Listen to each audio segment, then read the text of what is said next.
Welcome back to clean news MP. चलिए देखते हैं मध्य प्रदेश की 25 फटाफट बड़ी खबरों को। इससे पहले आप न्यूज को कहां से देख रहे हैं हमें कमेंट में बताना बिल्कुल ना भूलें। साथ ही हमारे फेसबुक पेज को भी फॉलो करें। फेसबुक पेज का लिंक डिस्क्रिप्शन में दिया गया है। इंदौर के बाद ग्वालियर से मिल सकेंगी इंटरनेशनल फ्लाइट। देश के दिल मध्य प्रदेश में इंदौर के बाद ग्वालियर दूसरा ऐसा शहर होगा जहां से इंटरनेशनल फ्लाइट उड़ान भरेंगी। ग्वालियर में 500 करोड़ की लागत से नया एयर टर्मिनल अगले माह तैयार होकर डिलीवर होने वाला है। यही कारण है कि पहले से अंतर्राष्ट्रीय उड़ानों को लेकर तैयारी शुरू कर दी गई। विमानन कंपनीज जैसे spice jet, Indigo, alliance air के वरिष्ठ अधिकारियों को ग्वालियर से अंतर्राष्ट्रीय उड़ानों के लिए ऑफर दिए गए हैं। आज शिवराज सरकार के वर्तमान कार्यकाल की अंतिम कैबिनेट बैठक, किस वजह से रहेगी सबकी नजर। शिवराज सरकार के वर्तमान कार्यकाल की अंतिम बैठक कैबिनेट आज गुरुवार को मंत्रालय में होगी। बिना एजेंडे इस बैठक में मंत्रियों के अलावा अपर मुख्य सचिवों, प्रमुख सचिवों और सचिवों को बुलाया गया है। इसमें मुख्यमंत्री शिवराज सिंह चौहान द्वारा प्रदेश के विकास के लिए मंत्रियों और अधिकारियों द्वारा किए गए प्रयासों, कार्यों के प्रति आभार जताया जाएगा। राज्य सेवा मुख्य परीक्षा 2022 10 दिन आगे बढ़ाई, सहायक कुल सचिव के साक्षात्कार स्थगित। मध्य प्रदेश लोक सेवा आयोग ने राज्य सेवा मुख्य परीक्षा 2022 और सहायक कुल सचिव की परीक्षा में फेरबदल कर दिया। राज्य मुख्य परीक्षा 2022 दिसंबर के अंतिम सप्ताह में होने वाली थी, उसे 10 दिन के लिए आगे बढ़ा दिया है। अब ये जनवरी के पहले सप्ताह में होगी। पीएससी ने परीक्षा शेड्यूल जारी कर दिया, वहीं सहायक कुल सचिव के साक्षात्कार स्थगित कर दिए गए। बैरसिया के नतीजे पहले और नरेला के लेट आएंगे। 73 सीसीटीवी और 15 वीडियो कैमरे रखेंगे नजर। मध्य प्रदेश विधानसभा चुनाव के लिए 3 दिसंबर को मतगणना होगी। इसके लिए चुनाव आयोग की तरफ से तैयारी पूर्ण हो गई। राजधानी भोपाल की 7 विधानसभा सीटों की मतगणना सुबह 8 बजे से पुराने जेल परिसर में शुरू होगी। इसके आधे घंटे बाद ईवीएम की काउंटिंग भी शुरू कर दी जाएगी। नरेला की काउंटिंग में ज्यादा समय लगेगा। दरअसल यहां प्रत्याशियों की संख्या ज्यादा है, इसलिए यहां पर एक ईवीएम में प्रत्याशियों को मिले वोटों की गिनती करने में ज्यादा समय लगेगा। एमपी के आईपीएस अफसरों को जल्द मिलेगा प्रमोशन का तोहफा, मंत्रालय में हुई डीपीसी। मध्य प्रदेश के आईपीएस अफसरों के लिए अच्छी खबर है। 1990 और 91 बैच के कई अफसरों को जल्द प्रमोशन का तोहफा मिलने वाला है। इस संबंध में मंत्रालय में मुख्य सचिव इकबाल सिंह बैंस, अपर मुख्य सचिव गृह राजेश राजौरा, अपर मुख्य सचिव सामान्य प्रशासन मोहम्मद सुलेमान और डीजीपी सुधीर सक्सेना की मौजूदगी में डीपीसी हुई। इस दौरान चुनिंदा बैच के एडीजी को स्पेशल डीजी, आईजी को एडीजी, डीआईजी को आईजी और आईजी को डीआईजी बनाए जाने पर चर्चा हुई। इंदौर में अगर रेड लाइट जंप की तो लाइसेंस होंगे हमेशा के लिए निरस्त, तब तक 2750 निलंबित। इंदौर शहर में रेड लाइट जंप से दुर्घटनाओं की संख्या लगातार बढ़ रही है। इस संबंध में कलेक्टर डॉक्टर इलिया राजा टी ने ट्रैफिक पुलिस और आरटीओ को सख्त निर्देश दिए कि ऐसे वाहन चालक जो लगातार रेड लाइट जंप करते हैं उनके लाइसेंस हमेशा के लिए निरस्त कर दिए जाएं। इस संबंध में एक अभियान चलाया जाए और ऐसे लोगों की पहचान की जाए जो बार बार रेड लाइट को जंप कर रहे हैं। कोहरे के कारण इंदौर में आने जाने वाली 8 उड़ानें हुई प्रभावित, यात्री हुए परेशान। शहर में विगत कुछ दिनों से मौसम बदला हुआ है। मावठे के कारण बुधवार को सुबह कोहरे ने इंदौर को अपनी आगोश में ले लिया। इसका असर हवाई सफर पर भी देखा गया।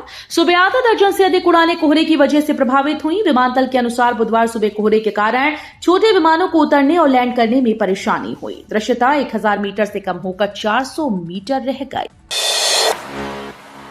शिक्षा अधिकारी तोमर ने की मानव अधिकार आयोग की अवहेलना, जमानती गिरफ्तारी वारंट जारी। एक जिला शिक्षा अधिकारी को मानव अधिकार आयोग की अवहेलना करना भारी पड़ गया। आयोग ने अधिकारी के खिलाफ कड़ी कार्रवाई की। मध्य प्रदेश मानव अधिकार आयोग ने वर्ष 2022 में एक मामले में अब तक जवाब न देने के कारण भोपाल जिले के जिला शिक्षा अधिकारी केपीएस तोमर को 21 दिसंबर को अनिवार्यतः आयोग में व्यक्तिगत रूप से आकर अपना स्पष्टीकरण व प्रतिवेदन देने के आदेश दिए। मध्य प्रदेश के 2 संभाग के जिलों में अभी भी बारिश के आसार। प्रदेश में अलग अलग स्थानों पर बनी 2 मौसम प्रणालियों के असर से अभी भी प्रदेश के पूर्वी हिस्से में वर्षा के आसार बने हुए हैं।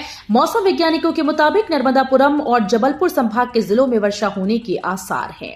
शेष इलाकों में बादल छाए रहेंगे और बूंदाबांदी होने की संभावना है। इस वजह से दिन का तापमान अभी सामान्य से कम बना रहेगा।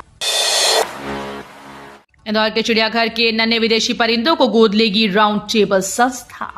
एनिमल एक्सचेंज के अंतर्गत कमला नेहरू प्राणी संग्रहालय में 1 साल पहले विदेशी परिंदों को लाया गया था। बच्चों से लेकर बड़े बुजुर्गों तक को इनकी सादगी और खूबसूरती आकर्षित कर रही है। अब इनकी देखभाल के लिए एक संस्था आगे आई है। नन्हे बच्चों के वेलफेयर की दिशा में काम करने वाली संस्था इन विदेशी पक्षियों की देखभाल पर होने वाला खर्चा उठाएगी। इंदौर में सुबह छाया घना कोहरा, 15 से ज्यादा उड़ानें हुई लेट। शहर में अब ठंड अपना रंग दिखाने लगी है। रात और दिन के पारे में 7 डिग्री का अंतर रह गया। बुधवार सुबह शहर कोहरे की चादर में लिपटा रहा। इससे सुबह 1.25 घंटे हवाई यातायात प्रभावित रहा। सुबह की 15 से ज्यादा उड़ानें लेट हुई। वहीं सुबह की ट्रेन भी नियंत्रित गति से चली। दिग्विजय सिंह ने वित्त विभाग के 2 आईएएस पर लगाया 250 करोड़ के घोटालों का आरोप। ईओडब्ल्यू से शिकायत।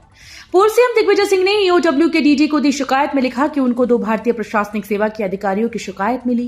एमपी में वित्त विभाग के 2 आईएएस अधिकारियों ने 250 करोड़ का घोटाला किया। उन्होंने शिकायत के साथ दिए दस्तावेज और ऑडियो सीडी के आधार पर दोनों अधिकारियों के खिलाफ भ्रष्टाचार अधिनियम के तहत केस दर्ज कर कार्रवाई करने की मांग की। आईएएस वीरा राणा प्रदेश के नई प्रशासनिक मुखिया। मध्य प्रदेश विधानसभा चुनाव की मतगणना के 3 दिन पहले प्रदेश के नई मुख्य सचिव आईएएस वीरा राणा होंगी। वर्तमान मुख्य सचिव इकबाल सिंह बैंस की दूसरी सेवा वृद्धि आज 30 नवंबर को समाप्त हो रही है। सामान्य प्रशासन विभाग ने वीरा राणा को मुख्य सचिव का प्रभार देने के आदेश जारी किए। खंडवा जिले में समय सीमा के बाद जलवाए गए 123 डाक मतपत्र शून्य। मध्य प्रदेश विधानसभा चुनाव 2023 के लिए जिलों में शासकीय कर्मचारियों के डाक मतपत्र डलवाने की प्रक्रिया में बड़ी चूक उजागर होने के बाद निर्वाचन आयोग ने 123 डाक मतपत्रों को शून्य घोषित कर दिया। इन्हें जिला कोषालय का स्ट्रांग रूम खोलकर संबंधित जिलों को वापस भेजे गए। डाक मतपत्रों की छटाई के मामले में अब बालाघाट के रिटर्निंग ऑफिसर निलंबित। मध्य प्रदेश के बालाघाट जिले में मध्य प्रदेश विधानसभा चुनाव के डाक मतपत्रों की छटाई मामले में अब बालाघाट के रिटर्निंग ऑफिसर गोपाल कुमार सोनी को निलंबित कर दिया गया। जबलपुर संभागायुक्त के आदेश पर बालाघाट कलेक्टर डॉक्टर गिरीश कुमार मिश्रा ने ये कार्रवाई की। निवेश का मौका 30 नवंबर से ओपन हो रहा एक और आईपीओ प्राइस बैंड। अगर आप किसी आईपीओ में दांव लगाने की सोच रहे हैं तो आपके लिए काम की खबर है। इसी सप्ताह एक और कंपनी का आईपीओ निवेश के लिए ओपन होगा। यह आईपीओ मैरीन ट्रांस इंडिया का है। कंपनी का इश्यू सब्सक्रिप्शन के लिए आज गुरुवार 30 नवंबर को खुलेगा और मंगलवार 5 दिसंबर को बंद होगा। मैरीन ट्रांस आईपीओ का प्राइस बैंड 26 रुपए तय किया गया है। निवेशक न्यूनतम 4000 शेयर्स के लिए बोली लगा सकते हैं। इंदौर में साइबर ठगी का नया मामला। आरोपी ने क्रेडिट कार्ड रीडिंग कर उड़ाए रुपए। मध्य प्रदेश के इंदौर जिले में साइबर ठगी का एक बड़ा मामला आया है, जहां एक फरियादी के साथ आईसीआईसीआई बैंक के क्रेडिट कार्ड के पॉइंट को रीडिंग करने के नाम पर धोखाधड़ी की गई, जिसकी शिकायत फरियादी ने इंदौर क्राइम ब्रांच में की। वहीं साइबर फ्रॉड के मामले में क्राइम ब्रांच ने मुकदमा दर्ज करते हुए आरोपी की तलाश शुरू कर दी। न्यायालय परिसर में वकीलों की वेशभूषा में घूमने वाले नकली वकीलों के खिलाफ चलेगी मुहिम। जिला न्यायालय परिसर में वकील की वेशभूषा में घूमने वाले नकली वकीलों के खिलाफ जिला न्यायालय के वकील मुहिम चलाएंगे। वे संदिग्ध लोगों से पूछताछ करेंगे और संतोषजनक जवाब न मिलने पर संघ को जांच सौंपेंगे। वकीलों ने विधि विद्यार्थियों से कहा कि वे अपनी पहचान पत्र साथ रखें और मांगने पर प्रस्तुत जरूर करें। 100 करोड़ रुपए से अधिक खर्च के बाद भी पानी को तरस रहे लोग। शिवपुरी में जनता हर दिन पीने के पानी का संघर्ष कर रही है। आज सुबह लोग अपने वाहन पर कट्टियां टांगकर जिंदगी नजदीकी बोरवेलों पर कतारबद्ध हो जाते हैं। चाहे गर्मी हो या बरसात का मौसम, गलियों में पानी से भरे टैंकर दौड़ते नजर आते हैं। इसके पीछे कारण है कि सरकार आज तक शहर में पानी की निर्बाध आपूर्ति की व्यवस्था नहीं बना सकी। 100 करोड़ रुपए से भी अधिक राशि खर्च करके सिंध जलावर्धन योजना के जरिए मणिखेड़ा बांध से पानी शिवपुरी तक लाया गया। 3 दिसंबर को प्रदेश भर में बंद रहेंगी शराब की दुकानें। मध्य प्रदेश के विधानसभा चुनाव के परिणाम 3 दिसंबर रविवार को आएंगे। मतगणना दिवस यानी 3 दिसंबर को प्रदेश में शुष्क दिवस रहेगा। इसके लिए जिलेवार आदेश जारी हो गए हैं। 24 घंटे शराब की दुकानें पूर्णतः बंद रखी जाएंगी। प्रदेश भर में भारत निर्वाचन आयोग के निर्देश के अनुसार ये निर्णय लिया गया है। बैंकिंग कर्मचारियों के लिए खुशखबरी। बैंकिंग कर्मचारियों के लिए अच्छी खबर है। इंडियन बैंक एसोसिएशन ने सरकारी कर्मचारियों के लिए 15 से 20% तक वेतन बढ़ोतरी का प्रस्ताव रखा। इसके साथ ही हफ्ते में 5 दिन कामकाज की बात भी कही। बता दें कि इसके तहत आईबीए और बैंक यूनियंस के बीच बातचीत आखिरी दौर में पहुंच गई। जल्द ही फैसला लिया जाएगा। आईबीए ने बताया कि ये नियम क्षेत्रीय ग्रामीण बैंक के कर्मचारियों पर भी लागू होंगे। मुस्लिमों के लिए पीएम मोदी का बड़ा ऐलान। हैदराबाद के करीमनगर में बीजेपी की राष्ट्रीय कार्यकारी समिति की बैठक हुई। इस दौरान पीएम मोदी ने बड़ा ऐलान करते हुए मुस्लिम नेताओं से कहा कि उनकी सरकार सच्चर समिति की सिफारिशों के आधार पर शिक्षा और स्वास्थ्य क्षेत्रों में मुसलमानों के लिए और भी अधिक कल्याणकारी योजनाएं शुरू करेगी। वहीं मोदी ने बीजेपी नेताओं से पसमानदा मुसलमानों पर ध्यान केंद्रित करने और उनके उत्थान के लिए प्रयास करने का निर्देश दिया।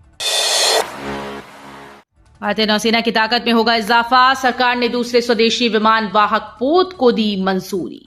सरकार लगभग 40,000 करोड़ रुपए की लागत से दूसरे विमान वाहक पोत के निर्माण के भारतीय नौसेना के प्रस्ताव पर सकारात्मक रूप से विचार करने के लिए तैयार है। ये एक बड़ा कदम है जो हिंद महासागर क्षेत्र में चीन की बढ़ती घुसपैठ पर बढ़ती चिंताओं की पृष्ठभूमि में आया है।